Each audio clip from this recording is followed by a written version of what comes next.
മഹാരാഷ്ട്ര രാഷ്ട്രീയത്തിൽ ഇന്ന് നിർണായക ദിനം. മുഖ്യമന്ത്രി ഏക്നാഥ് ഷിൻഡെ അടക്കമുള്ള ശിവസേന എംഎൽഎമാരുടെ അയോഗ്യതയിൽ സ്പീക്കറുടെ തീരുമാനം ഇന്നുണ്ടാകും. അതേസമയം സ്പീക്കറുടെ നിഷ്പക്ഷത ചോദ്യം ചെയ്ത് ഉദ്ധവ് താക്കറെ വിഭാഗം സുപ്രീംകോടതിയിൽ അപേക്ഷ നൽകിയിട്ടുണ്ട്.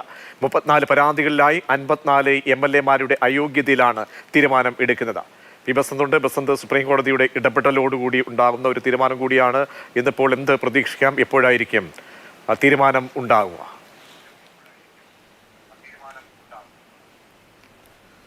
പ്രജിഷ, ഇന്ന് വൈകിട്ട് 4 മണിക്കാണ് സ്പീക്കർ രാഹുൽ നവ്രേക്കർ ഈ അയോഗ്യത പരാതികളിൽ തീരുമാനമെടുക്കുന്നത്. 13 പരാതികളിലായി 54 എംഎൽഎമാർക്കെതിരെയാണ് അയോഗ്യതയുമായി ബന്ധപ്പെട്ട തീരുമാനം വരേണ്ടത്. 2022 ജൂൺ ജൂലൈ മാസങ്ങളിലാണ് ശിവസേന നിയമസഭാ കക്ഷിയിൽ പിളർപ്പുണ്ടാകുകയും ഏക്നാഥ് ഷിൻഡെയുടെ നേതൃത്വത്തിൽ ഒരു വിഭാഗം BJPയുമായി ചേർന്ന് സർക്കാർ ഉണ്ടാക്കുകയും ചെയ്ത നടപടി ഉണ്ടായത്. അതോടുകൂടി മഹാവികാസ് അഘാടി സർക്കാർ, ഉദ്ധവ് ഠാക്കറെയുടെ നേതൃത്വത്തിലുള്ള സർക്കാർ നിലംപതിക്കുകയും ചെയ്തു. ഇതിനെ തുടർന്നിട്ടാണ് ഈ അയോഗ്യതയുമായി ബന്ധപ്പെട്ട വിഷയങ്ങൾ ഉയരുന്നത്.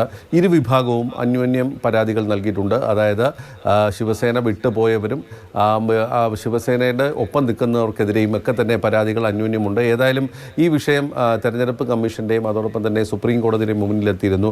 തെരഞ്ഞെടുപ്പ് കമ്മീഷൻ്റെ മുന്നിലേക്ക് വന്ന വിഷയത്തിൽ ഒടുവിൽ തെരഞ്ഞെടുപ്പ് കമ്മീഷൻ തീരുമാനമെടുത്തത് ശിവസേനയുടെ ഔദ്യോഗിക വിഭാഗം എന്ന് പറയുന്നത് ഏക്നാഥ് ഷിൻഡെയുടെ തന്നെയാണ്.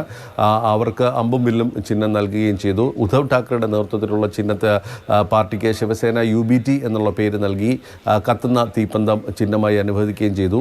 അതേസമയം സുപ്രീം കോടതിയിൽ വന്നപ്പോൾ ഈ അയോഗ്യതയുമായി ബന്ധപ്പെട്ട വിഷയത്തിൽ ഒരു തീരുമാനമെടുക്കാൻ നിർദ്ദേശം നൽകുകയാണ് സുപ്രീം കോടതി ചെയ്തത്.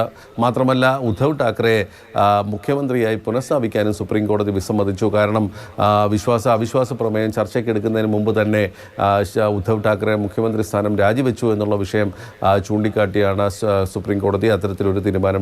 ഏതായാലും ഇന്ന് മഹാരാഷ്ട്ര രാഷ്ട്രീയത്തിൽ നിർണായകമായൊരു ദിനമാണ് എന്നുള്ള കാര്യത്തിൽ സംശയമില്ല. അതേസമയം സ്പീക്കറുടെ നിഷ്പക്ഷതയെ ചോദ്യം ചെയ്തുകൊണ്ട് ഉദ്ധവ് ഠാക്കറെ വിഭാഗം കഴിഞ്ഞ ദിവസം രാത്രി സുപ്രീം കോടതിയിൽ ഒരു ഹർജിയും നൽകിയിട്ടുണ്ട്. അപ്പോൾ വരാൻ പോകുന്ന തീരുമാനം അവർക്കെതിരാകുമെന്നുള്ളൊരു സൂചനയാണ് അത് എന്നുള്ളൊരു വിലയിരുത്തൽ കൂടിയുണ്ട്. പ്രജീഷ്.